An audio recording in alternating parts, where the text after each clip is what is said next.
All right, guys, we are back, and we're talking about Oilers Stars Game 3, the game that is currently ongoing, and the exciting one that we are seeing unfold before our eyes here. You have the Dallas Stars coming back from a 2-0 deficit, and then the Oilers coming back from a 3-2 deficit. Now it's going into intermission, 3-3, a very, very exciting game going into the third period. I'm excited to finish off and watch that game, but without that being said, we're going to talk about this game and what it kind of means. But before we do that, talk about the scoring a little bit. Zach Hyman gets his 13th goal of the postseason, opens up the scoring 2 minutes into this game from Connor McDavid and Evan Bouchard. Those three have combined for so many goals in this postseason, and it just continues here. Second one, it's an unassisted goal by Connor McDavid. It's listed as an own goal. I haven't watched that how that goal transpired, but I'm very, very intrigued now. Now that it's listed as an own goal and a Connor McDavid goal, so I'm intrigued to see how that one played out. Then the Dallas Stars in the second period started their comeback. It starts with Jason Robertson, Roope Hintz, Tyler Seguin combining on a goal to cut the deficit in half. Then it's Jason Robertson with his second of the game. Roope Hintz gets the assist. That's his second assist of the game. Both primary assists on Jason Robertson's goal. And then it's Wyatt Johnson with his third goal with Logan Stankoven and Jamie Benn with the assist. After that, you have Adam Henrique and Connor Brown with depth scoring for the Edmonton Oilers that we really haven't seen. That's Adam Henrique's second goal and Connor Brown's second assist as well. So very, very impressive for the Edmonton Oilers, gain that production from their depth to be able to cut that lead, or not cut that lead, to erase that deficit and make it a tie game going into the third period, really gain momentum back. Also, that goal seems to me, of course, I haven't seen it, so I don't really know too much because I've been, of course, doing the podcast. However, this game has played out very excitingly. The third period, I assume, is only going to be similar to that. When it goes to the third period, we're going to start at 4-on-4 as well, so even more, excitement there as well. So the Dallas Stars doing very well to keep back into this game. It was 2-0 for the Edmonton Oilers, and that's what we were talking about during our first segment here, is the Dallas Stars really need to take one in Edmonton. Going back home with a 3-1 deficit is very, very scary for the Dallas Stars. Of course, you're counting on them to take that Game 5, then it's back in Edmonton for Game 6. If they're at a 3-1 series deficit, that would be very scary.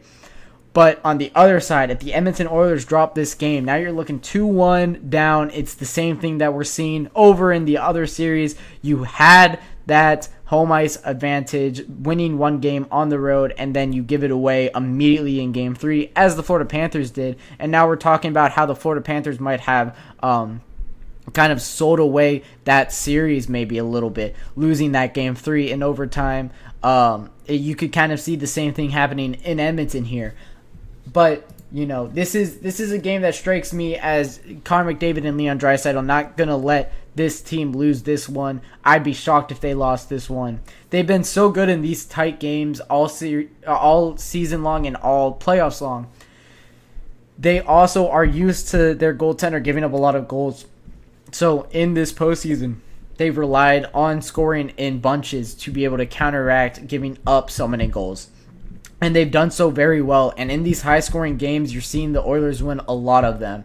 And I'd be shocked to see that they drop a high-scoring game here.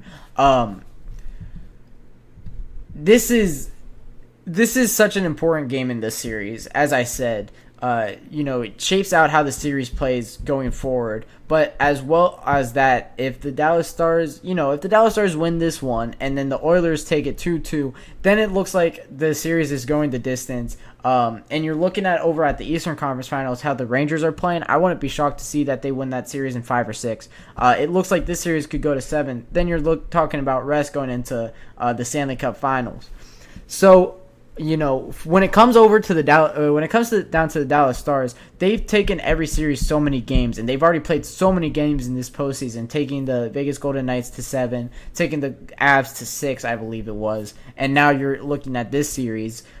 They don't have rest, And then when you get to the Stanley Cup Finals, if they do get past the Oilers, you're going to play a Rangers or even worse, the Panthers, who is brutal with their forecheck and their press and creating turnovers. And that's when you get tired legs start to hurt you. So for the Oilers and Stars, this game is so important when you're talking about overall in the playoffs as well, not just this series. But in this series alone, it is also extremely important, as I mentioned already. In this game, you're getting production from both teams, kind of top forwards, of course. Not really depth scoring. I talked about Jake Onger being amazing in that game too. He's been very below average in this one, an .833 save percentage through 2 periods, only stopping 15 of 18 shots against. And then, of course, it's Stuart Skinner, who is a bad goaltender, saving 16 of 19 shots and .842 save percentage. So he's outplaying Jake Onger in this one. He's not really. Jake Onger is probably piecing together the Dallas Stars in this game and in this series. So it's been an exciting one through 2 periods. I'm very excited to see the end of this one.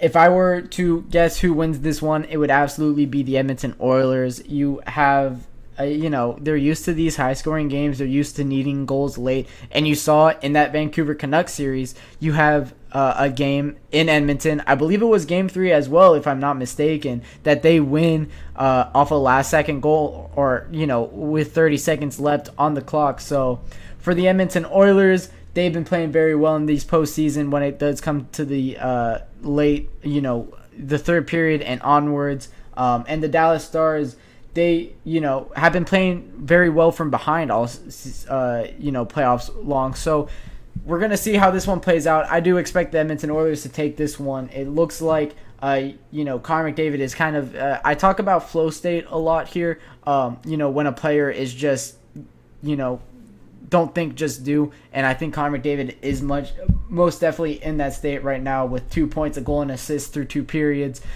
Getting those, getting that production is so important for a player like Connor McDavid. When he's scoring, he scores in droves. You see it. He has 2 points. So we're going to see if, his partner in crime, Leon Draisaitl, can come up and start scoring. I bet the Dallas Stars have not really given the Oilers much of a chance on the power play, if I had to assume in this game, as there hasn't been a power play goal for the Edmonton Oilers. Now I am interested, so I'm going to see that. And actually the Oilers have 2 power play attempts here, not getting a goal. And now it's 4-on-4. So open ice starting the third period. We have 2 minutes until that starts. So that'll wrap it up for our Monday GSMC Hockey Podcast, brought to you by the GSMC Sports Network. Blast with this Memorial Day, you guys. I hope all of you guys had a great Memorial Day. Your support means a lot to us, so please remember to subscribe to the show, follow it, like it, whatever channel you're on. If you could support us in any way, it means so much. It really does make a difference. We also invite you to follow us on, we have Facebook, Twitter, TikTok, Instagram for more content and updates. Thank you all once again, and all of you guys have a wonderful day. Let's go. I wake up to a little bit of drool on my pillow, feel like it's gonna be a bad day. Yeah, I'm tired of shit, and the coffee ain't hit yet, damn, ain't that great. I don't wanna go to